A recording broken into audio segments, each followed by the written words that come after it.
All right. He's sticking his thumb out. He stuck his thumb up, and then he made his finger like a gun, and he pressed it against his chest. Yeah. So, hear the sirens. As soon as I come out the apartment building, hear the sirens. So anyhow, they were playing phone pranks with me today. A number called me 917. When I looked up the number, and I looked at the location of the number and who the person is, the number is registered to someone in Canarsie, Brooklyn, right? I have the estimated location, New York Fecal Department. All right, New York. What was I about to say? New York Fecal Department. But yeah, anyway. So, and they called me from another number too, which I don't quite. I didn't look at that number because it was a different area code.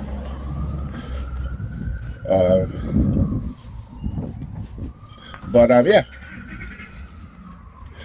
All right. So I'm gonna wait to see if they call me again.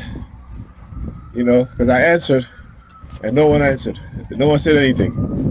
All right. So I wanted to see who it is. So I went to one of those sites in which they could do a reverse engineering to find the location and the person who owns the number. Well, that person gonna be in for a surprise, because when I post that number on one of my videos, I hope y'all call and bother them. This guy, they call and bother me to harass me, right? So yeah, homeless dude again. The past 2 days they have him out here again. And you notice he's always on this side of the street. You know what I'm saying?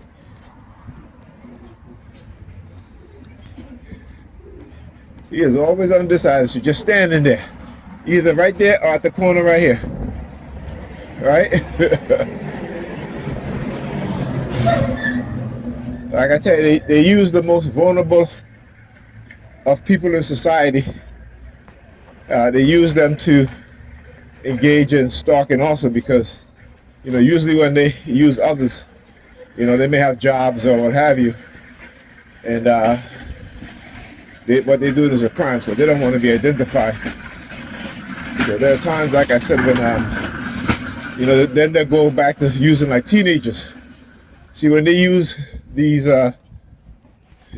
adults, some of them who are being identified for engaging in crimes, then they will stop using them, and then they will use people who basically have nothing to lose, or are young people, very young teenagers, because they're not working, and they just go to school, right?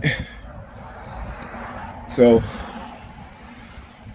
that's why they do some of these things, right? That's who they use in terms of our targeting, STIs. Now, I posted an article yesterday of who was MIT and another university that created a microchip that is a self-contained PC, less than a grain of salt. So if you look at a grain of salt, as small as a grain of salt, that is this microchip, and it is able to do what? It is able to enter into the human body. It is also able to get past the blood-brain barrier.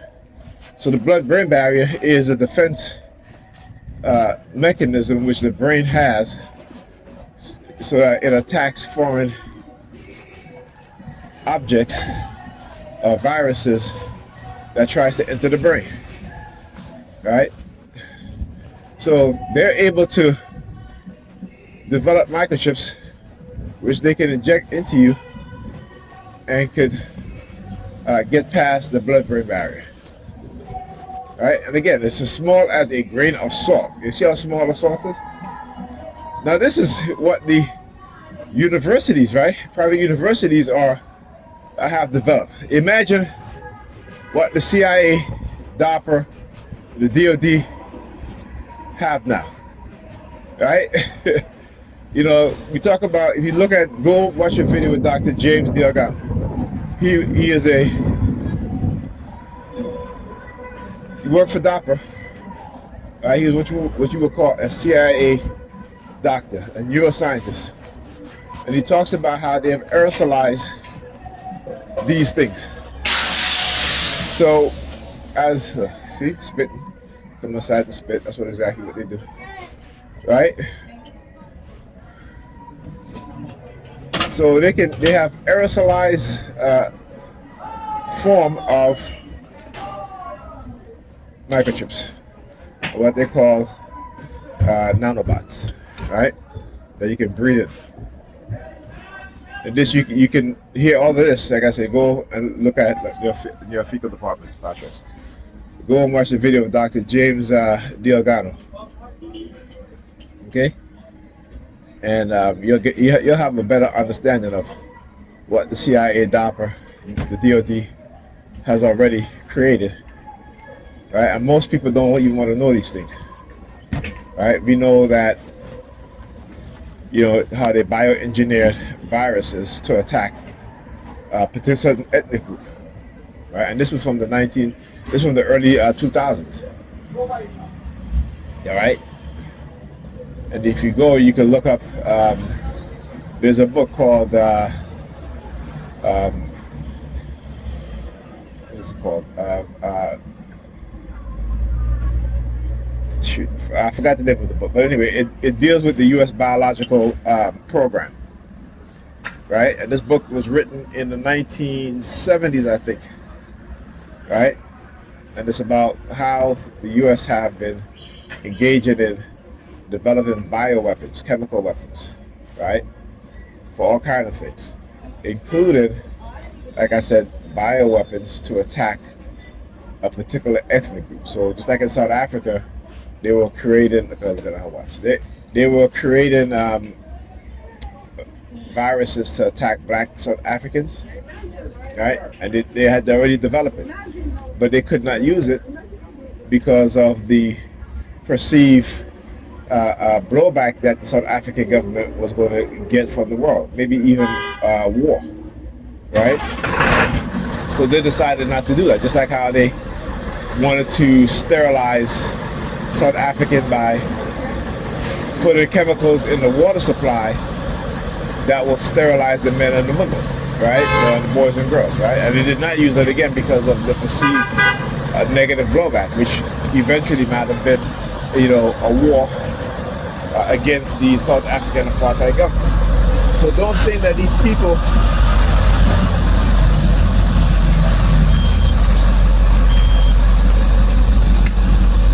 right? Don't think that these people are not evil enough to use these weapons, right? If they're evil enough to create them, then they're evil enough to use them, okay?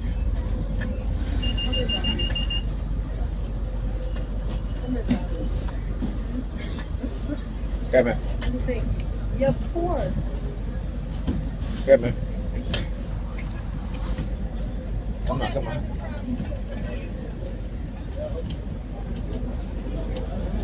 Come on, you gotta do that quick, man. Come on.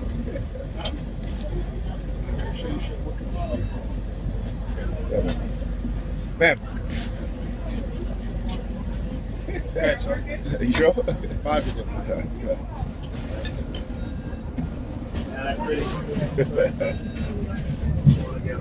Yeah. Yeah,